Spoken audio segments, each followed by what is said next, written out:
Welcome to the REI Diamond Interview, your source for real estate investment jewels of wisdom with Dan Breslin.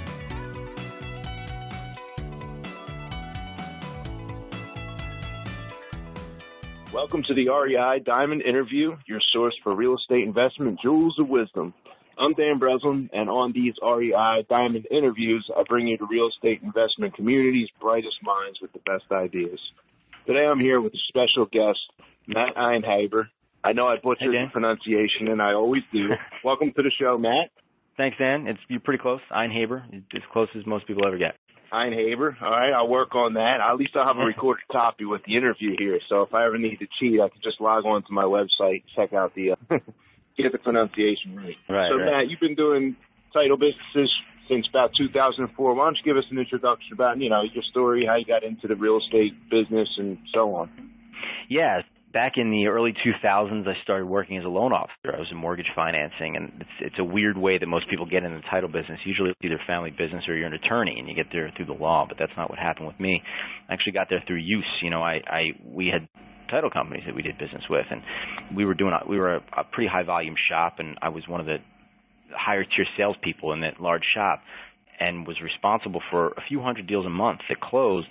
And I started doing the math on transactions. I started recognizing transactions that were falling apart because of mistakes that our title company was making. Not necessarily mistakes, problems with deals. That happens, and deals are complex sometimes. But communication issues, quality with closers, people not buyers, borrowers not understanding things at the settlement table and not taking the right steps to call me and get me involved when I needed to be, and deals literally falling through the cracks. We order something and it just takes too long to get back, and our date lock expires. There's a million things that can happen. So I recognize this opportunity, and title is basically, at the end of the day, the title insurance policy itself, it's a commodity, and it's price fixed for the most part. Everybody charges basically the same, but so it's how you get there. It's a service delivery, and so that makes a difference. So I got into business. We started doing settlements for other title companies and national lenders that were closing in the Philly metro area at the time, and then that grew into a full-service title agency in 2004, early 2005. So it's been a little over 10 years running a full-service title agency. And during that time, I've had ownership interest in a real estate agency, as well as I've developed many properties in the Philly area and in Philadelphia, multifamily, condo conversions, and mostly things of that nature, some mixed-use stuff. But so I've gotten some experience, in my client, and now my clients' shoes as well. That was my entry to the business. That's pretty solid. I think that's important. We have a lot of real estate investors, real estate professionals, people of all different functions in the real estate investment community that listen to this. And I think it's important for everybody like that to understand that you're not just a title agent, not just a title clerk, but you're actually an investor. And that seems to be the way you kind of got into the business to begin with. So you got a lot of experience from a lot of different angles. I know you and I had done, quite a few deals over the past few years. And now, do you mostly focus on investor-type deals? Do you also kind of, look for real estate agents who are referring deals? I mean, what's your main focus? It's Vista Abstract is the company that you run here in Philadelphia. So what does Vista look for, for the ideal client, Matt? Yeah, so Vista Abstract is our title company, of course, and we have developed a focus with what I call active investor, the active investor community, small investors, less than institutional investors, small to medium-sized investors. We also have a lot of business from mortgage companies, outbound sales shops. We have lots of realtors that's done this business as well. There's a lot of reasons why that's a tough part of the business to kind of go after, a tough model to go after, the residential real estate agents. Most of these are now large corporate. Most of the market share is large corporate, the Berkshire Hathaways of the world, et cetera.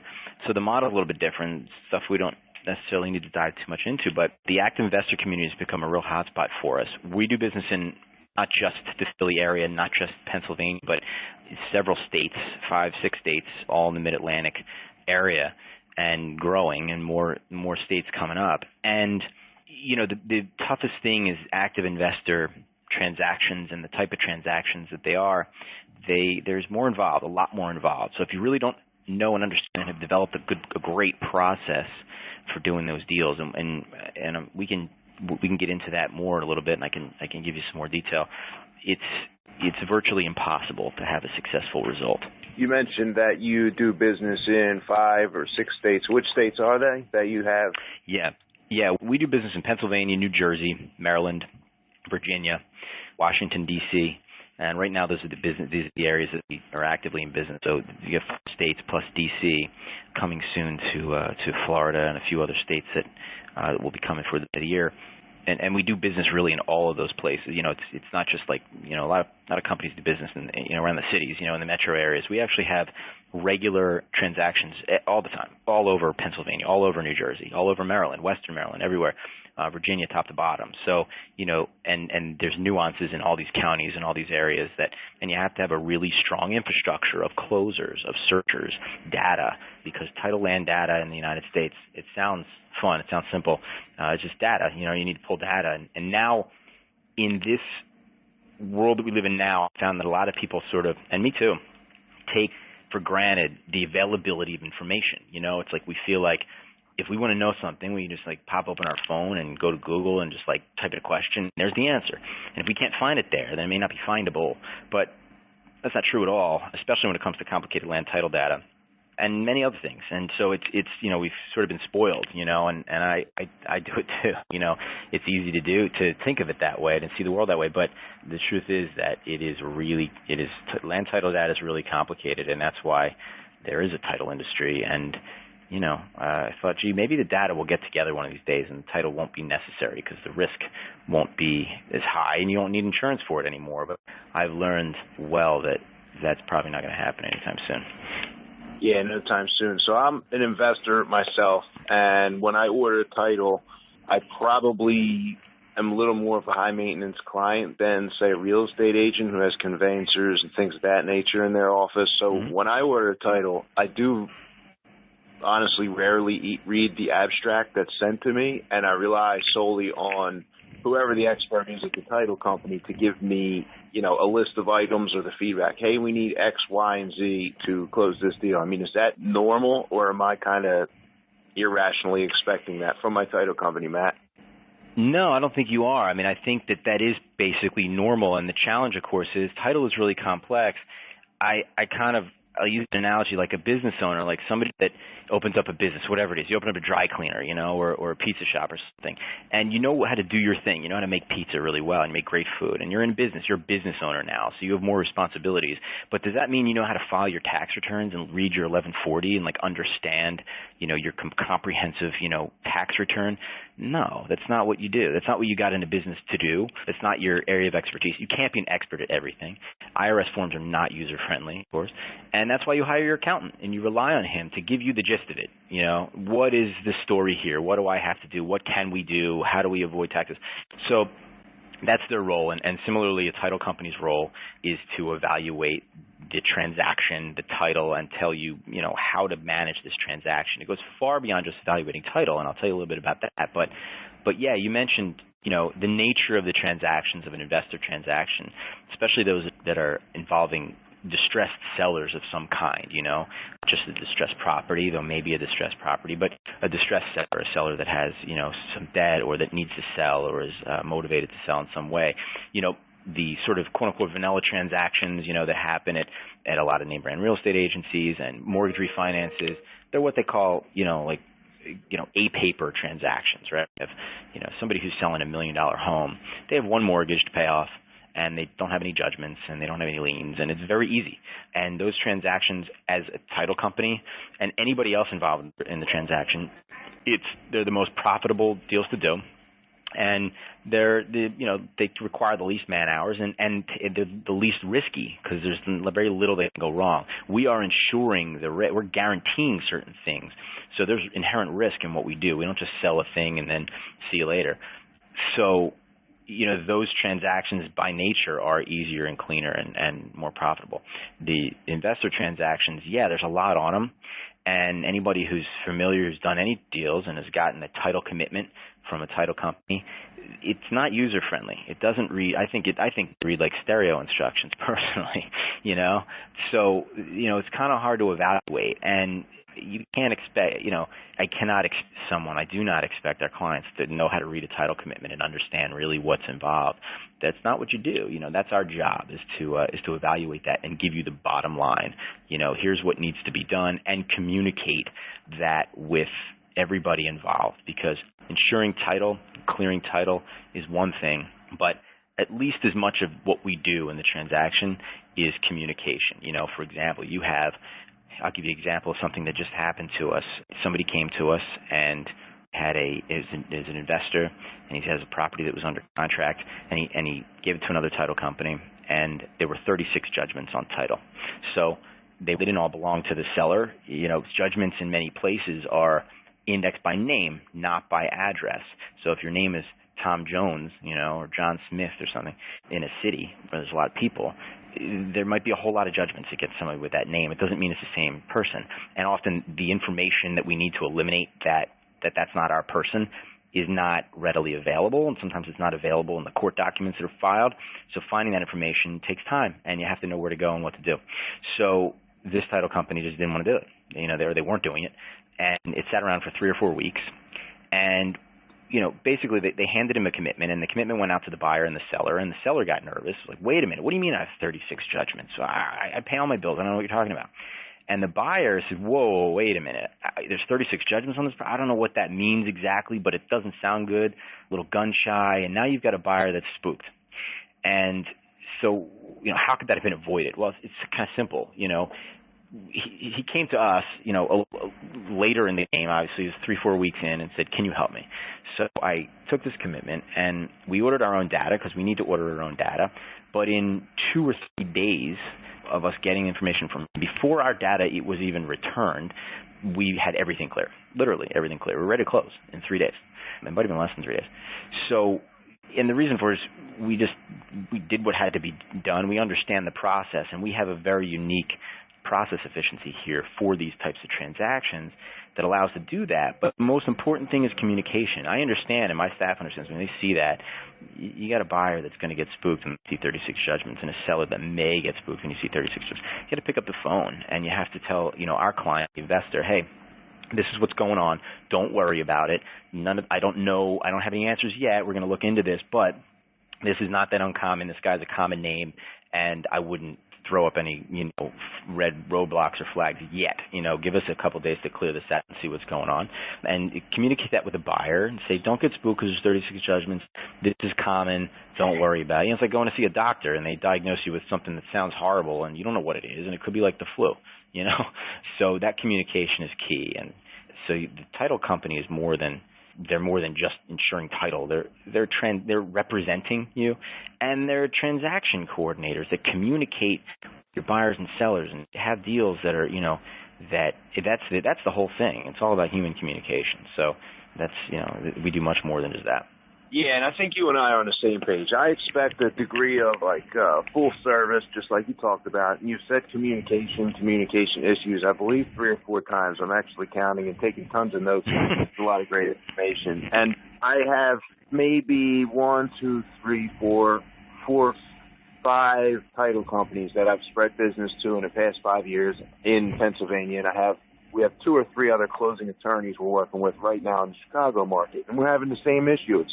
The sky is falling. One of the desk gatekeepers who's lower down than ownership at the title company, they're just an employee in there, and it's like they see just, the 36 judgment example, we see that pop up, and they call the seller, and they basically speak to the seller and tell them that information without the fact that we have to just go through each of the calls and clear up the judgments. And 95% of the time when I get the call from title that we have large number of judgments, every single judgment is cleared from the title. So and then the other aspect is I feel like I need that full service. I'm not a licensed real estate agent. I don't buy my properties through real estate agents. So I'm expecting title to be the expert and point out the items we need and get the items cleared up. And I feel as though a few of the title companies I've done business with, I feel as though I've kind of been pushed out, like as if my business was, we're always buying, properties that are 30, 40, 50, 60,000, and the title policies are not a ton of money on the low end. Mm-hmm. And I know there's a lot of aggravation, just like you were talking about. So we get a lot of title companies. We've had this experience where they kind of, I feel like as though they just don't want us ordering the title there. And I have stopped ordering title at more than one title company as a result of this passive aggression that I feel from the people working at the title company. It may not necessarily be the owner of the title company, but maybe just the person whose job it is to sit there and call each of these judgments kind of gets frustrated with us. And one of the other aspects of the business that I'm involved in, Matt, as you know, is we'll do some wholesale assignment transactions. And one of the things that the topics that's hot lately, and I imagine you probably have a little bit of light to shed on the subject, is this double transfer tax or tax on assignment fees. And, you know, people are not wanting to touch the deals. I mean, some title companies will not even, they don't want us to order title if we're going to do an assignment to another company or another buyer. But I think that, I mean, can you give me some clarification on that? The Pennsylvania state, so this is for Pennsylvania, and they want us to pay transfer tax like twice on two transactions. Can you kind of clear that up for me a little bit? Do you know where I'm going with that, Matt? Yeah, I do. I do know exactly where you're going, and I've had extensive conversations with people at the state in Pennsylvania and my counsel as well about this, and I have copies of the statute, which I can share as well with anybody who wants to take a look at that. And the statute's written weird because it's written with like scenarios and examples, not like a typical law might be written, but the statute's written, it gives like 4 or 5 sort of case examples, and none of them are exactly quite like an assigner, but they're all close enough. And I've had conversations with my counsel to interpret that information, and basically it's really not bad or as scary as you kind of mentioned, and that a lot of title companies feel that it is. I think part of that is a lot of title companies, they get spooked. They don't understand necessarily what to be afraid of. It's a very fragmented business. You get a lot of small businesses in the title business, and is not incredibly efficient or technology savvy. And what, like you mentioned before, and I'll get back. I'm going to clarify the transfer tax issue in a second. But what you mentioned regarding, a lot of title companies don't want your business, and it feels that way. So you're right, they don't. A lot of title companies don't want active investor business because it's low margin business. I mean, the reality is that, when we, like I mentioned earlier, when we close on a $1 million purchase and there's one mortgage and no judgments to pay off, it's less man hours, it's less work, it's less cost for us, and the title premiums are a percentage of the purchase price, so it's way more money. And so those, I'd love to have 1 million of those deals, but the investor business is a higher volume business, obviously, and we focus on this business. It is tighter margin business, which means you have to run a much more efficient workflow process in order to make it work for you. And if you don't, you're losing money. I mean, there's no question. There are some deals that are very, very tight, and it's questionable whether you make money. So, obviously we're not in business to lose money, and nobody can do that. And we put a lot of man hours. There's a lot of work involved. It's not, we're not just producing widgets and sending them out the door.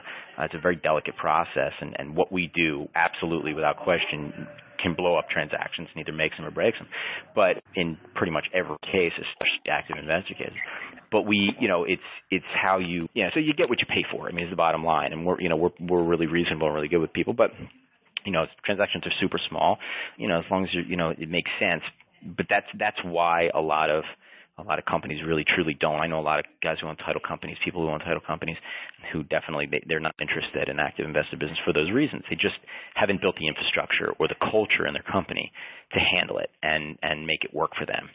Whereas we've decided to go after that. It's a market that's in need and where there's demand, and so we're serving that demand.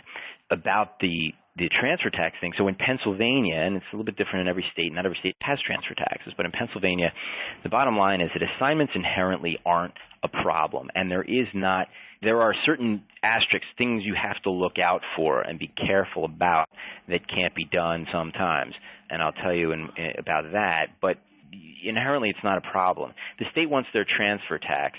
And, so if you're selling a property for, if you have an agreement to sell with a seller for $100,000 and then you're going to turn it around for, you got an agreement with another buyer for $150,000, which is a really nice deal, by the way, but to make numbers easy. Yeah, no kidding.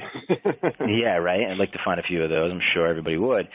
But that's, the state wants their transfer tax, on the full amount. So theoretically, if it's a signed deal, you're supposed to pay transfer tax on your proportion of that amount. So if your fee is, if you're assigning it and your end of it's $50,000, you're supposed to pay transfer tax on proportion on the 50. What would be transfer tax, which is in Pennsylvania, it's either 2% or 4%, depending on where you are in PA, and sometimes a little bit different from that. It should be on the $50,000, and so the buyer pays their fair share, the seller pays their fair share, and you pay your fair share. Now that said, that's what's supposed to happen per the statute. So it's not, the worst case scenario essentially is that you pay transfer tax on the fee that you're getting, which is 2 or 4%. So it's really not that bad. It's a cost of doing business, and that's what it is. And so it's not that you have to buy it and resell it. It's not that you have to pay transfer tax twice. None of that's part of the statute. None of that's correct. Some title companies misinterpret it. They just get scared. This is not what they do. This isn't their niche, their area of expertise, and they just don't want to. They don't want to do the transactions, and they don't want to take the time to really understand them. So, because they're not profitable enough for them, so they just stay away from it. So, but that's the reality. Is how I just explained it. And at the end of the day, transfer tax itself, by the way, in Pennsylvania and in most other states, although not everywhere, but it's definitely in Pennsylvania, it's traditionally split even between the buyer and seller, but it's not by law or statute that it has to be, as far as I understand and as far as we've ever seen. So if you want to make another arrangement, if the seller agrees to pay all the transfer tax or the buyer agrees to pay a different proportion of transfer tax, you should be able to do that. And the state just wants their money. The state wants to make sure they don't get shortchanged, and that you're not, trying to make it like the sales price is less than it really is.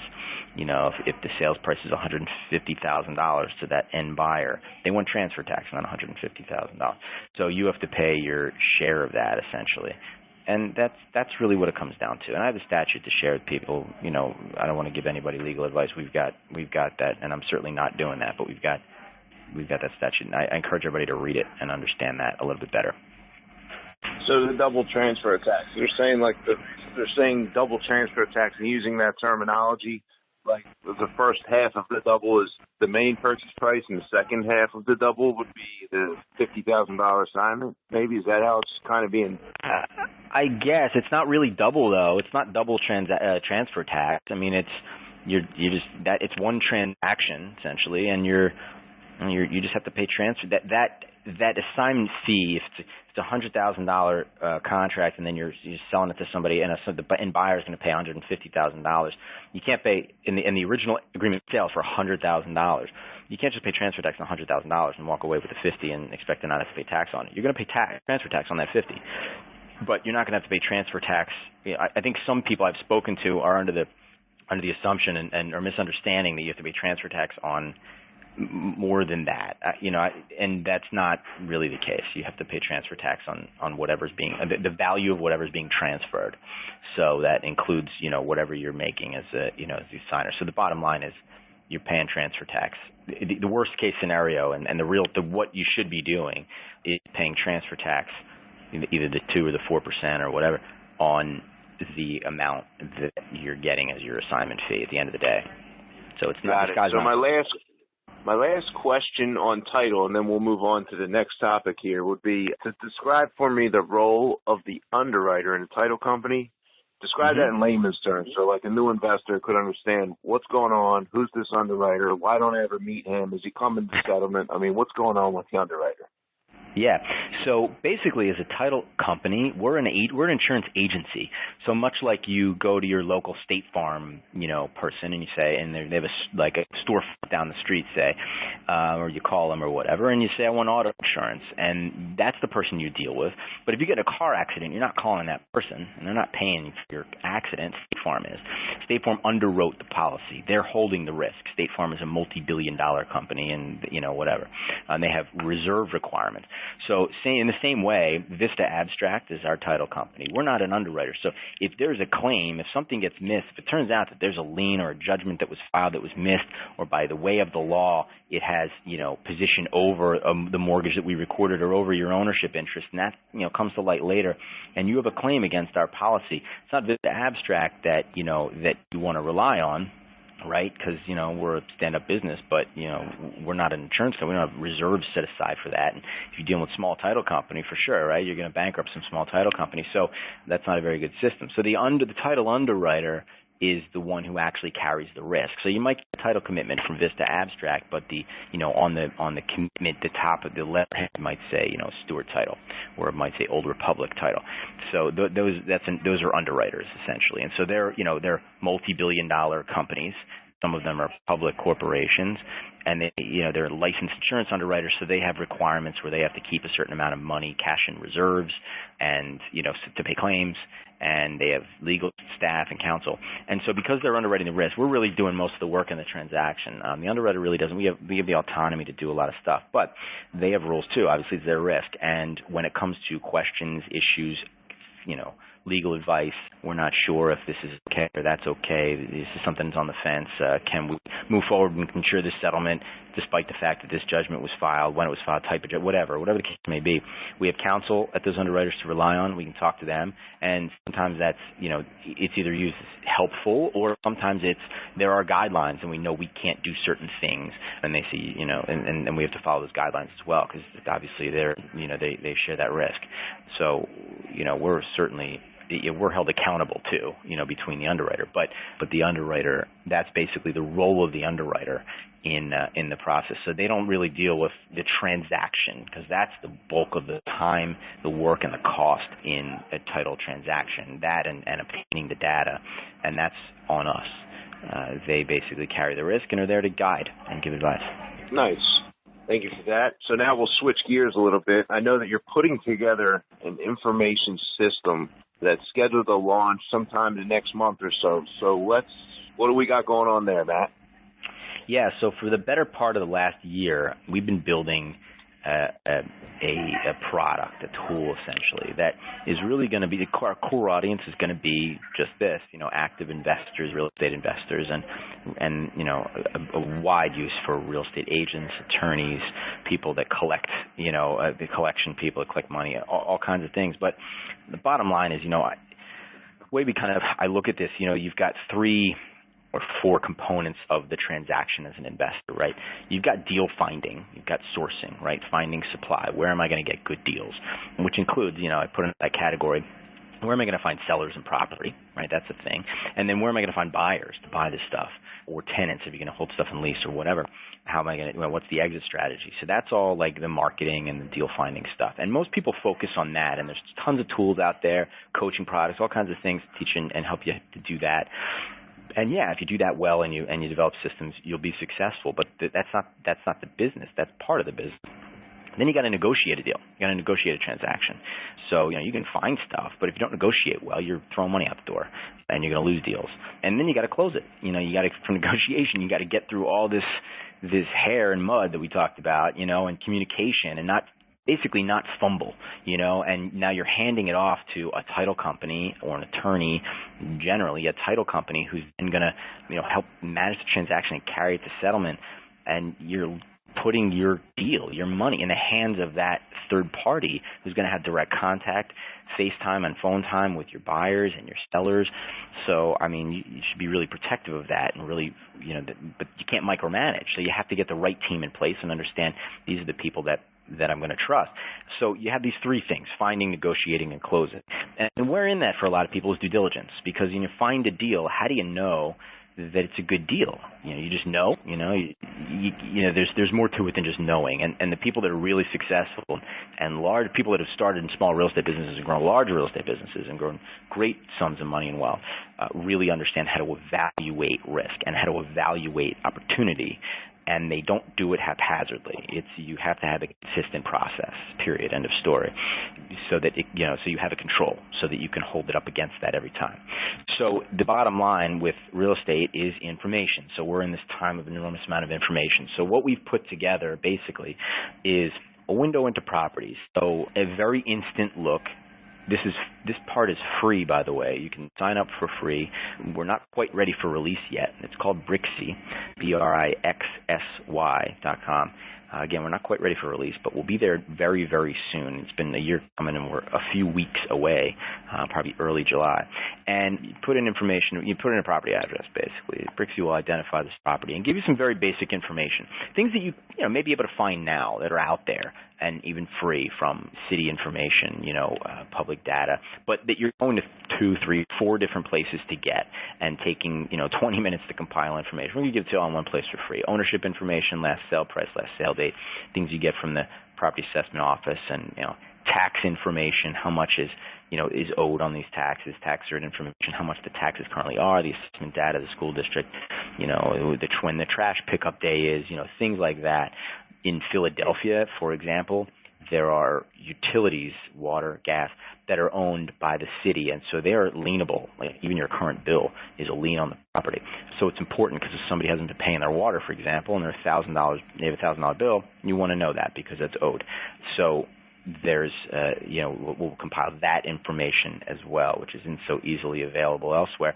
And L&I, code violations. If there's any code violations from the city against that property, we give you all that for free. So it's a great resource. There's places now that people are going to find this information, and this is a better interface, a better format, and just as fast and completely free to give you more information than you're getting in one place now. Now, beyond that, due diligence, like I said, is about a consistent process. So, think about transactions that you've done in the past, and might there have been a situation where if you knew what the seller's nut was, if you knew what that seller was going to walk away with, if you knew what they really owed beyond just, hey, they told me they owe this or that, or if you knew what their mortgage payoff is, if you knew that if they have any other judgments, liens, if they haven't been paying their water bill for 2 years or whatever, they're in distress. That they want to sell, they're motivated to sell, there's a reason to do it. What's their debt situation? How much are they going to walk away with? If you had that information before you made an offer, before you negotiated, might that have helped you negotiate? Maybe you would have worked out a better price. And can you think of a situation where that might have happened to you? I'd say, Matt, 25% of the deals that I put together, we're basing our offer and we're justifying paying a slightly higher number than we would like to pay for the property. Maybe even 30 to 40% of our deals, we're justifying that higher number because we know there's a water bill for $2,000, there's a tax bill for $6,000, there's a gas bill for $6,000, and that adds up to 14,000, 15,000. So they want to walk away with $1,000 or $2,000 when it's all said and done. So we end up justifying paying slightly more. Maybe we wanted to be in there at 12 or 13, but we'll work that deal and pay a little more because we have to make whole all of those debts. So to answer your question, absolutely. Like if I know that going in the door when the person calls before we go out to take a look at the property, I can save time and not go out and look at properties with a $20,000 water bill or OPA. We could, like you said, spend 20 minutes searching each of these. Usually we are on the side of just going to look at the property. But this is potent. Does it include the gas balances in Philadelphia? It doesn't include gas balances in Philadelphia. Unfortunately, it's impossible because gas doesn't have any database anywhere we can get an API or any kind of information on. They keep their information private, and you got to fax, data from gas. Okay. That's one thing we'd love to include, and we hope to in the future. But it doesn't include gas. But I mean, that's a great, what you said is a great point in that, right? How many times, and you try to mitigate this as much as you can, but and as you've experienced, you can come up with ways, but not. It's still difficult. How many times you spend working on a deal, and you go to look at the house, and you spend 2 hours with the homeowner, and you're talking to them, and you're trying to connect with them so you can try to work a deal, and then you kind of get it together. You got hours invested now, and then you go and order title. Sometimes you have weeks or months invested in many cases. Many people who maybe are newer in the business and haven't had this experience in the past. And then you get title back and you find out that they owe more money than it's worth. They owe more money than you were willing to pay. And it's garbage. It's trash. There's nothing you can do. And awesome. It happens, right? I'm sure that's happened to you. It happens to everybody. Yep. Yeah. So what we, the free, information that we talked about is at your fingertips, and it's easy and it's great. What's really valuable beyond that is at a touch of a button, basically, you'll be able to get the meat and potatoes of the title search. So any open debts, open judgments, liens, open mortgages. When we say open, stuff that's not satisfied and has not gone away, stuff that's open. And this isn't just data return. We have human beings looking and evaluating this stuff and returning it to you. And it's not going to be done in days or a week. It's going to be returned to you the same day, within hours. And as we develop and grow, that time frame will cut down, and we'll be able to turn that back around to you in less than an hour with consistency. But you're absolutely, without question, talking about the same day, and you're not talking about $100 You're talking about a price point of maybe $30, $35 to get this information. And, open judgments and open mortgages, evaluated by a professional title examiner, and which they have to be. There are certain reasons with data that you can't just return all the judgments, and return all the mortgages. There are, like I mentioned, the, common name issue with judgments that are indexed by name, not by my address. So that's one reason. There's many other reasons why it really does have to be evaluated by a human being. So even if you go down and get the information yourself and you pull the judgments, you pull the mortgages, chances are you're not going to really know how to evaluate that information and how to determine what is real, what is open, what is legit, and what's not. And then beyond that, of course, how much time is it going to take you to pull that information and then look through it? It's going to take a long time. So we've developed a workflow and a system that we can turn that information around for very inexpensively and quickly. So it gives you the ability to make decisions based on real data, based on real information. And, think about, how much money could you save? Think about think about your transactions. How much money can you save in your, and how much time you can save not chasing down transactions that end up at dead end. If you have that information, right away, in an hour from the first time you talk to the homeowner before you go out and waste your time, the value there is huge. And then, of course, you got to get deals done. So, you can kind of get them done right through there as well.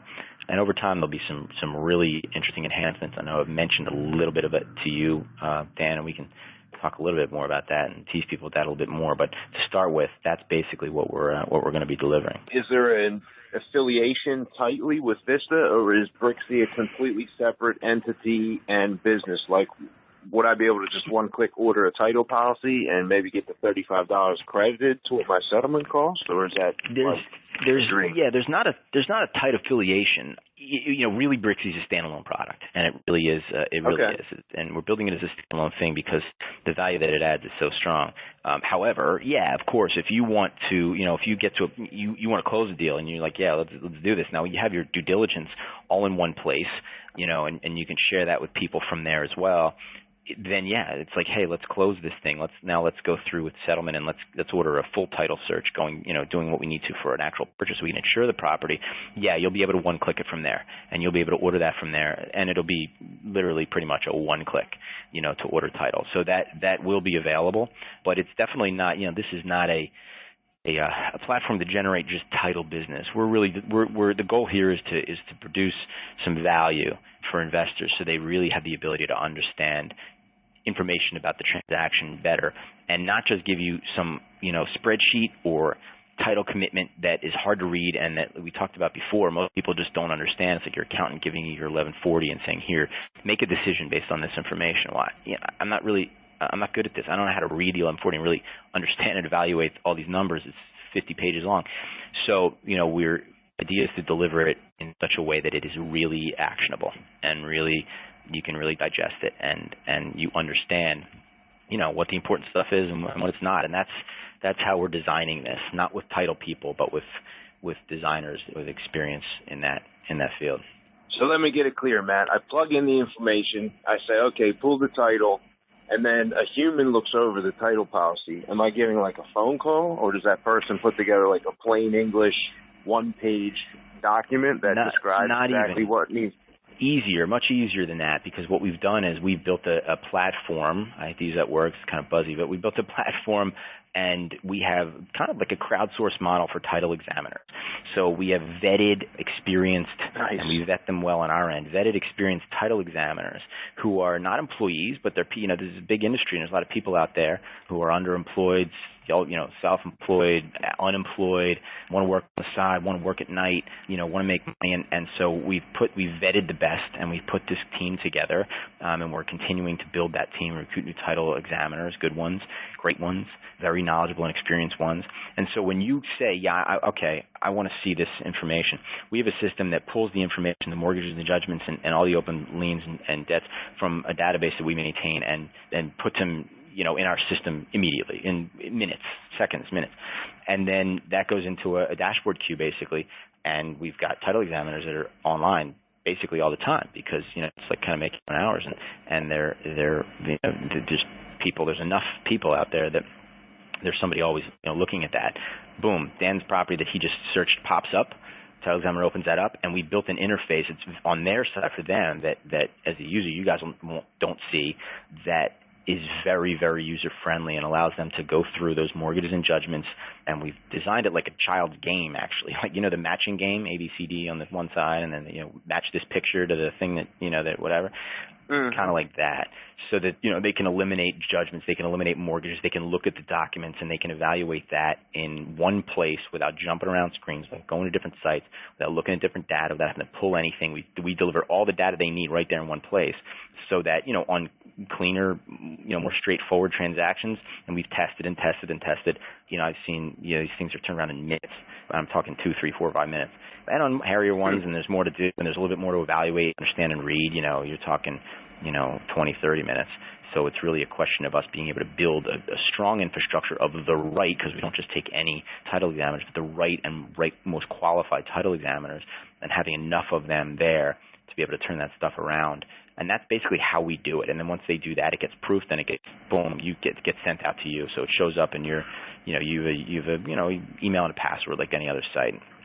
And it shows up in your queue there in your dashboard, and you get an email. It says, hey, it's ready. Go, click here, take a look. And it's that simple. And it's not an ugly, multi-page commitment and report. It's designed really well. And obviously we want to, we will continue to develop the design and layout so it's easier and easier and easier to use. And that comes from user feedback. But we've really, we put something together that's not a title report that you've ever seen before. So the idea is to really have one screen to look at and really be able to understand all the components of the transaction. I'm excited. When can my Chicago listeners expect to be able to log into BrickSee and launch there in Cook County? BrickSee is definitely something we'll be able to take around the country. We're focusing on Philadelphia to start with because of our availability of some of the data here, and of course our main offices are in Philadelphia, and we know this marketplace really well. We know our audience well, so we're focusing on this so we really understand our users and understand, how to do this best and how to, what people, how to react and what people want best. And then as we grow that out, there are some places in this country where data is the data that we need in order to deliver this, what we promise is more readily available than other places. If we can't get the data, we're not going to give you something that, that isn't going to solve the problem. May not know the difference, but we do. And that's, how's that going to help anybody? So there are places where that data is, where we're able to access it so that we can work within the process that we built. And definitely Cook County is one of those places. Illinois is one of those places. There are other places around the country like Florida and Maryland, California, Texas, Arizona, largely populated places where we'll be able to do similar things and basically execute this same platform because we'll have access to the data. There are some places that are going to be harder than others, and hopefully we'll grow and push them along. Hopefully we'll be able to get some states and some counties and some large cities and metro areas to understand how valuable we can be to them in the economy and in transacting real estate and making it more transparent for everyone and more understandable for everyone and leveling the playing field and ultimately delivering deal finding information so that we take the data and we can evaluate it and say, hey, these properties, these neighborhoods are going to be the next thing, and this is why. And these properties, here's a delivery of some specific properties that have information that we know the seller is maybe more in distress, and there's no buyers. This property's not on the market, and maybe it's the property you want to go after, or build certain metrics for people, for buyers and investors that really want to look for certain types of things. So we can take that as all kinds of fun things. We can do that data to not only help you evaluate properties that you know about, but ultimately to help you find properties that you don't know about, and then evaluate them, and then contact people, and then close deals. So the entire transaction. So Chicago market's on the list for sure. It's on the short list. So once we sort of develop and blossom here in Philadelphia, it'll be on the very short list of one of the next places we want to go to. Yeah, I need to hear short as in number 2. Well, I don't want to give you a number because we don't. We have to once we get through Philly and we make our plans. I'll let you know. But obviously Chicago's a great marketplace, a great city. I've been there before, and there's a lot of people and there's a lot of activity there, and so obviously it's one of the better markets in the country. So for sure, when we're ready to grow, you can believe that it's going to be on the very, very short list. Nice. So your answer to this, when I asked the question before, you said, well, this is for anybody who's buying properties, and you gave me kind of a boilerplate. You're allowing all of us to decide whether or not, but are we talking like just investors buying property straight from sellers like myself, or that are maybe wholesaling properties, or is this, if somebody's listening to this, are we talking a guy who goes to the tax sale, mortgage foreclosure? Like, who exactly would be the label of, like, the top three people who may think, hey, I got this covered? Like, I think this too, man. I think I got this covered. I'm just going to order title. I don't even care to go spend the $35. It's like an additional step I would have to put in there. But there's bound to be somebody in mind who's, like, even more perfect who should be doing this. Who is that for you, Matt, on BrickSee? Yeah, there's a few sort of target audiences. One, as an example, in short sale situations. If you're a real estate agent and you're going to do a short sale listing, this is sort of a specific use case. This is a very good example. The seller's like, yeah, I have some debts. This is what I owe on my mortgage. All right, but do you know what? This seller's in trouble. This seller has not been paying their bills. So, they're in financial trouble. Do you know what other debts they have? Do you know what else is leaned against this property? Do you know if they didn't pay a credit card bill and a judgment on them? Do you know what utilities they have or haven't paid, or taxes or anything else? So there's tons of stuff. And so if you don't have that information, if you don't know that, you're going to waste your time taking that listing. And what happens is, of course, it's not up to the seller to accept the buyer's offer. It's up to the lender who's going to be shorted, to decide whether they want to take that. And when those lenders will not look at the offer without what they call a pre-HUD, a settlement statement, completed by a title company with all the debts that the seller has to pay off, because they want to know their bottom line. What are they going to walk away with? They're going to agree to take a short sale. They want to know what they're going to walk away with, which is pretty fair. And it's not on them to do that. They say, you give me that information, and we'll decide whether we want to let you, sell this property for less than you owe us, and let us take it on the chin. So a title search has to be done before an offer can be even presented and an agreement of sale can be entered into. A lot of realtors are afraid to ask their sellers to do it. A lot of them don't want to pay for it themselves and wait a week and pay $100 to the title company. And sellers, they can't get their seller to pay for it. Some realtors say, well, my title company takes care of me. They do it for free.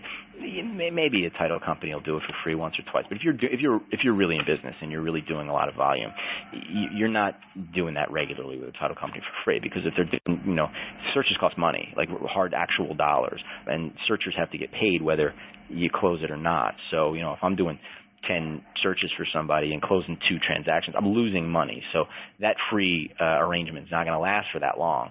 So, if you're sort of, just in the business peripherally, maybe that works. But if you're really in this business, you really want to be in this business, you want to go after that business, you got to have a better solution than that. And so it's not possible. I mean, you're wasting ridiculous amounts of time finding, listing this property and trying to negotiate with buyers and talk to buyers without knowing what's owed. Before you present an offer to the seller, you find out they won't take it. And short sales are long enough as it is. They take 6 months or longer. Sometimes much longer. So that's a no-brainer for people listing short sales, and for if you're in a short sale situation, to know what's there, so you can move the process along quicker. Here's what I owe. I ran BrickSee. We can move with this now. We know exactly what the offer needs to be in order to get this accepted and move on and get this thing sold. We have a little bit of a focus in sheriff sales. So in Philadelphia, other places in the country, they call them different things, judicial sales. Philadelphia, there's a large sheriff sale, sort of an audience, and they do a lot of sheriff sale properties in Philadelphia, both for tax sales, tax lien sales, and mortgage foreclosures. So we've got a little bit of a focus there, and folks that go to the sheriff sales and buy need certain pieces of information, distribution lists, what debtors have been distributed to from the sale, to know that everybody was notified properly of the sale. There's all kinds of rules, as well as upset prices, and so they know that going into the sale. And some basic data, on the property itself. There's a lot of hair on tax sales in Philadelphia, especially, and in Pennsylvania. There's something called a right of redemption, so the person that lost their property to sale can actually come back after the sale and come up with all the money, essentially, that's owed, and take the property back. And the person that bought it, you'll get your money back plus a small percentage over that. But if you've put money into the property to fix it up, you don't get that back. So, and you can't title insure it because no title insurance company will insure this type of transaction. So you can't sell it, you can't finance it, you kind of have to sit on it for about a year. So there's a lot of specific reasons why it's good to have a lot of information going into it, both for tax and mortgage foreclosure sales. So we have a lot of that information together, and of course it can be further evaluated on the site. And you're doing due diligence there. You're going to the sheriff's sale website. You're going to OPA. You're going to all these places. You're going to court databases. Maybe you're going down to the courts. If you're doing it right, you're getting mortgage information. We have all that for you, and we got it evaluated by professional title examiners if you want to take that extra step. And if you don't want to take that extra step, that's okay too, because a lot of the information you're going to go to 3, 4, 5 places and spend a lot of time for, you're going to get here in one place for free and in a better way to look at it. A lot of people are afraid to go to sheriff's sales, or they've gone and they've been burnt, or they're afraid to go because it's intimidating, and there's a lot of laws and there's a lot of rules, and if you don't know what you're doing, it's intimidating. It can be scary because the risk is really high, and you can definitely lose your shirt if you don't know what you're doing. And there's no the sheriff's office attempts to put on some workshops, and they try hard and they do a good job, but there really aren't no great tools to sort of level the playing field for newer investors. And so hopefully for either newer investors or investors that just aren't experienced with particularly with sheriff sales and mortgage foreclosure and tax sales, they have a little bit easier time getting involved there and understanding what they need to know, how, and the information about the property and about what's possible, so that they can make a legitimate run at it. There's other cases. I mean, if you're an attorney, if you're collecting from somebody, you're going to put a judgment on somebody's property, it'd be good to know what other judgments, what other mortgages, what other debt instruments might come in front of yours, what that person owes, and it's a heck of an easier way, faster, cheaper, better, to do that and to understand the meat and potatoes of it, before you spend time and money and know what you're getting. So there's a lot of good sort of uses for this. That makes sense. My final question on BrickSee is, how'd you come about the name BrickSee? What's it mean? Great question. And there's no great story behind it. I got to come up with one, because you're not the first person to ask me that question. So I have to parlay my thing into a funny story. But yeah, basically, I mean, I sat with my development team and the creative people in my development team. We sat there and worked out names and meanwhile we're building the engine. We're building the functionality, and we need some design work done, and we didn't want to do any design work before the name. Everybody's like, no, you got to come up with a name that'll help us, shape how we want to design and deliver this thing. And we're working for like months, and you should have seen I have whiteboards and notepads all over the place, my car, my house, with just words written all over them. I've become an expert in the thesaurus.com. Like I've memorized every word. So, what we really wanted to express was the transparency of the transaction, where, the image that I kept having in my head was like a house building that was made of glass. It's just clear, because all the things, you can see a broken roof, and you can see if we're caving in, and you can see the property needs a new HVAC or new windows, but if there's legal and title issues, you can't see that by walking through the property. It's like it's hidden, it's hidden behind the walls.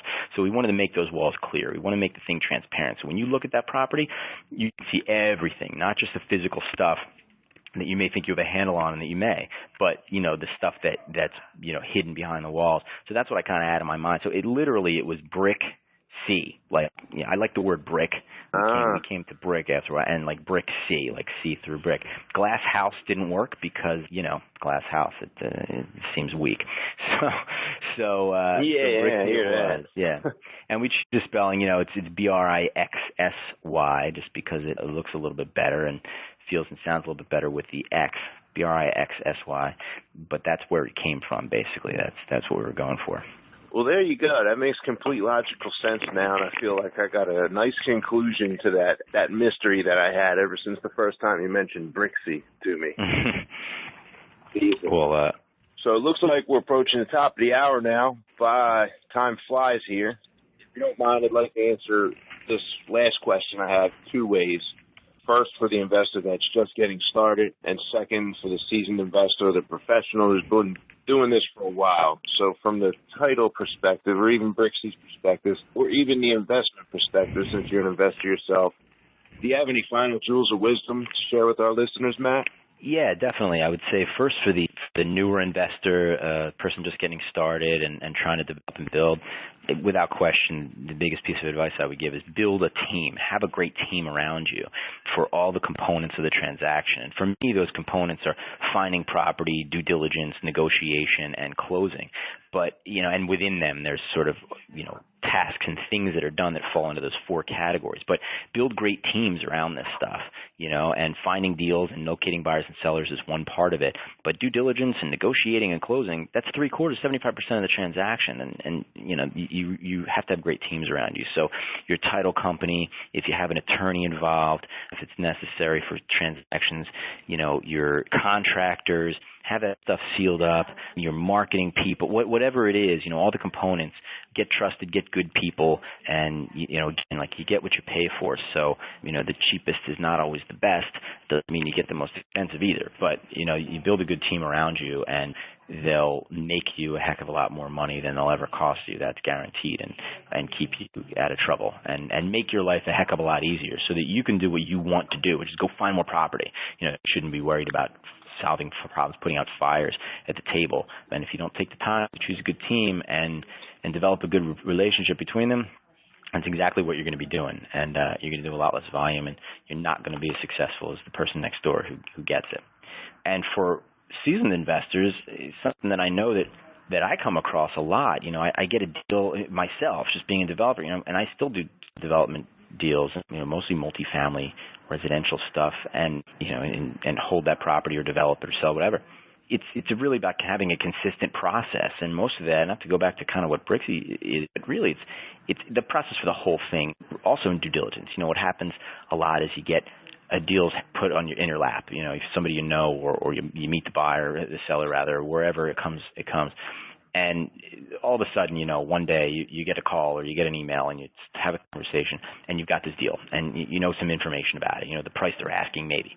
Maybe about what the after repair value is. Maybe about the condition of the property, what it could be, or whatever information you have. And now you have to go put together essentially a package. You have to make sure that you evaluate this in the best way so that you're making a good decision and so that you can move forward quickly. Or say no quickly. I mean, that's what I want to do. If it's not going to be a good deal, I don't want to take a week or two or a month or two to figure out if it's not a good deal so I can walk away from it. I want to know immediately so I don't have to waste my time. But I don't want to, turn my back on something that could be a good deal and not understand everything. So having a consistent process for due diligence, I think, is something that a lot of people don't have organized or organized enough so that they know every time they looking at, essentially a checklist, like either literally or just figuratively a checklist that they're, these are the items that I need to get so that I can evaluate this transaction. And if you know that and it's consistent, you can get that stuff, quickly. You know where to go. You're not wasting time running around, having repeated conversations, and then you can evaluate a transaction and act on it quickly, or say, now I know this information. No, this doesn't work for me. So thanks, but no thanks. And you can move on quickly and save your time. And that's, developing that consistent process for evaluating deals is definitely, I think, where most people have trouble. Yeah, that's a great tip, Matt. I mean, I know even in my own business, I've sat for 6 months with $250,000 on the sideline in one of my private investors' account while we disqualified a short sale deal that we ended up not getting. So holding my breath for the deals that don't close, just like you said, I mean, being able to walk away from the deal fast and put that money to use somewhere else is potent. Yeah, how much you'll never know how much you lost. You know what I mean? With that 250 sitting on the side, how many other deals you could have done at that time. You'll never know the opportunity cost. Yeah, cool. So how can people get more information about you? Do you have some contact information or website URLs, things of that nature? Yeah, absolutely. People, feel free to visit our website. Our title company website is Vista Abstract, V as in Victor, Vista Abstract.com. We're going to be actually upgrading that site and making some real changes to that site over the next month or so, but it's accessible for you. Our contact information is there, and our phone number as well is there, and I'll read it to you now. Our main phone number is 610-532-1601. Again, that's 610-532-1601, and VistaAbstract.com. And of course, BrickSee is coming out in a couple of weeks. It will be BrickSee.com, BRIXSY. Not quite released yet, but in a few weeks. I'd say 3-4 weeks, early July. I'd start looking around July 1st, and then, early July, maybe after the holiday, I think we'll be ready for release. So I would definitely keep your eyes peeled. If you want to be on the short list and you want to, know what's happening with the release and make sure that you know before and when it's released so that you can be on that right away and kind of behind the velvet rope and maybe even be part of our user testing and audience, get some feedback from you, which we'd love to get, feel free to contact us through our site. You can email solutions@vistaabstract.com and give us your, any feedback, and give us your email address, and we'll make sure that you're on that information list. Nice. And anybody who's in the Philadelphia market, you're invited to come out to the Ring meeting, the Real Estate Investor Networking Group in Manayunk, right in Philadelphia, on July 8th. Matt is going to be presenting. I believe you're going to focus on BrickSee, right, Matt? Yeah, we're going to talk mostly about BrickSee. We'll talk about some common title things to look out for too, just in general, and we'll elaborate on some of the more important stuff and the stuff that people really want to hear about that we talked today. But yeah, we'll be talking a lot about BrickSee, and we'll be showing. I'll definitely have some stuff to show. I'll have some demos to run, people to call out a property address, and we'll see what it returns. So we'll really be on the spotlight, and we'll have some great screenshots for you, so you really be able to see what this thing looks like and get how it works. Well, cool. Thank you, Matt, for taking the time out to come on to the REI Diamond interview. I know I got pages of notes here, so having a good time. Excellent. Thank you, Dan. I really appreciate you having me, and I'm looking forward to Ring's meeting next month on July 8th. That'll be a fun time, and showing off BrickSee in person a little bit. Sounds good. And thank you for listening to this episode of the REI Diamond Interview, your source for real estate investment jewels of wisdom. You can sign up to receive email notification of new podcasts and the weekly REI Diamond newsletter at www.reidiamonds.com. As a bonus for signing up, you'll receive my free report on wholesaling titled 9 Steps to Buy and Sell a House with No Money. That website again is www.reidiamonds.com. Until next time, this is Dan Breslin signing off.